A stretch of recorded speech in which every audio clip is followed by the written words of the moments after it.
Alain Touraine se penche sur l'islamophobie. Le sociologue français était récemment l'invité du Conseil de l'Europe à Strasbourg lors d'une session où cette question était à l'ordre du jour. Co-lauréat 2010 du prix Príncipe d'Asturias avec le Britannique Zygmunt Bauman, Alain Touraine est l'auteur de 40 livres décryptant notamment les évolutions de l'ère post-industrielle. Un regard éclairant pour comprendre le présent. Monsieur Touraine, bienvenue sur Euronews. Merci de m'inviter, bonjour. C'est nous.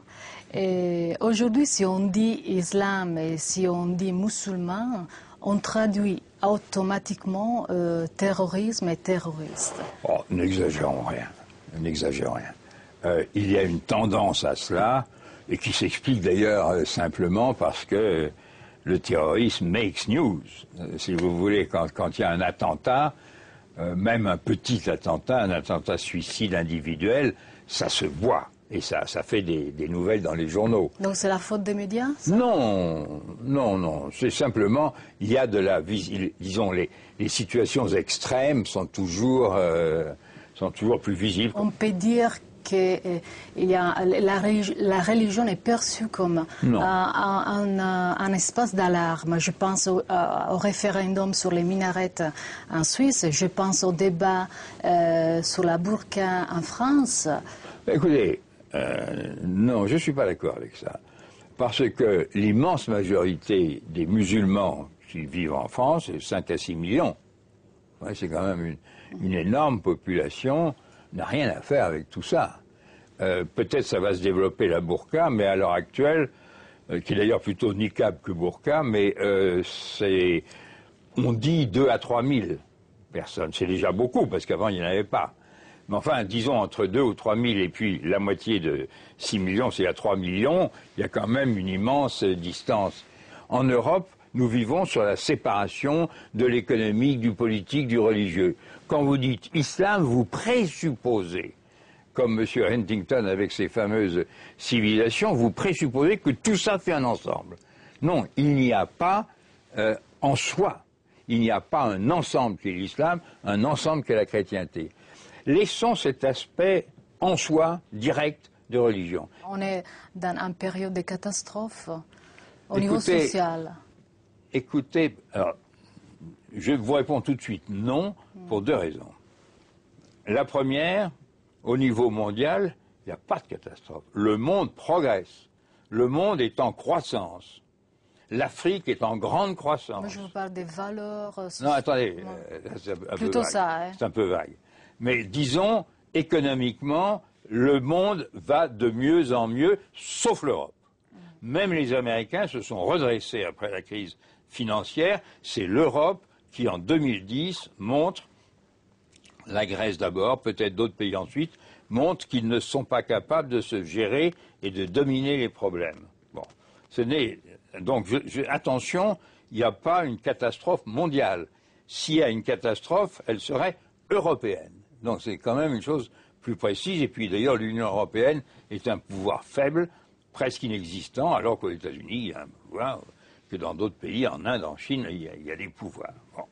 Ça, c'est, je dirais, la première chose. Deuxièmement, ce qui fait qu'il n'y a pas catastrophe, c'est que en 2009, les pays européens ont pu prendre sur leurs réserves et donner beaucoup d'argent pour éviter l'affaiblissement du niveau de vie. En 2009, par exemple en France, mais dans la plupart des pays européens, on a eu une croissance du niveau de vie très faible, mais pas la catastrophe.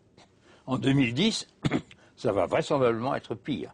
On revient à la religion. La Cour des droits de l'homme va se prononcer sur les crucifix dans les écoles italiennes. Qu'est-ce que c'est un crucifix pour vous?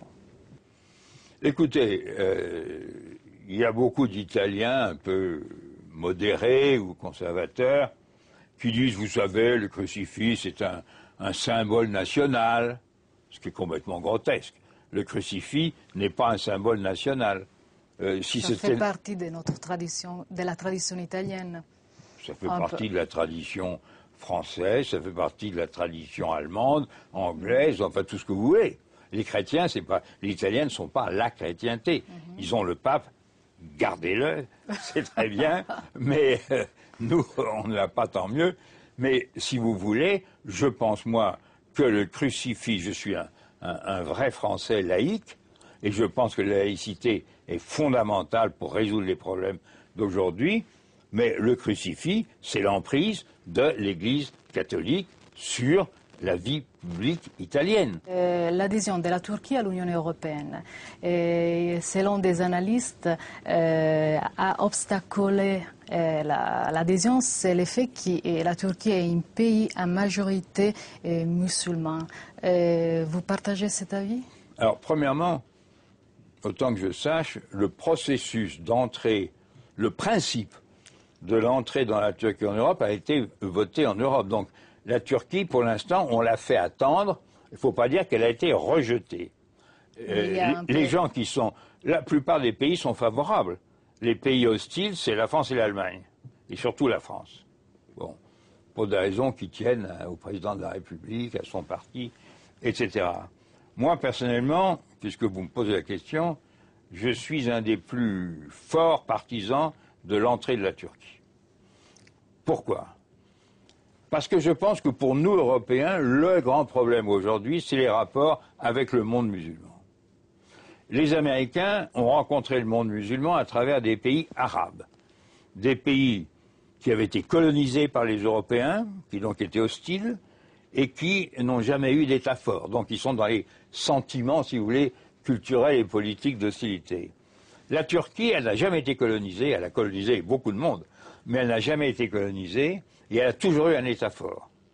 Et même moderne, puisqu'il y a quand même eu Kemal Atatürk, etc. Donc, moi, je pense que l'Europe existerait vraiment au niveau mondial si elle pouvait prouver qu'elle est capable de construire un rapport entre une partie de l'Occident et une partie du monde musulman, alors que les Américains se sont enferrés dans une guerre honteuse. Merci Alain Tourin. Merci à vous.